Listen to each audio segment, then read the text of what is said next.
Doctor R S homeopathic channel में आपका हार्दिक स्वागत है। आज हम आपको जो व्यक्ति श्वास से पीड़ित रहते हैं, जिनको हृदय से संबंधित कोई परेशानी है और जो है सांस में दिक्कत रहती है और सांस की हृदय पिंड की दिक्कत की वजह से किसी का शरीर जो है वो एकदम से फूल जाता है और सुबह के समय जो है सुई चुभता सा, सीने में दर्द होता है और खांसी जो है उठती है और उसके साथ बलगम भी होता है। इस तरह के अगर सिम्टम्स अगर कहीं दिखाई देते हैं किसी व्यक्ति में तो कैली नाइट्रिकम दवाई जो है वो आपको लेनी है।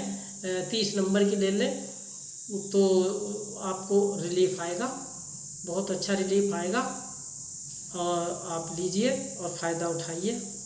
थैंक यू, धन्यवाद।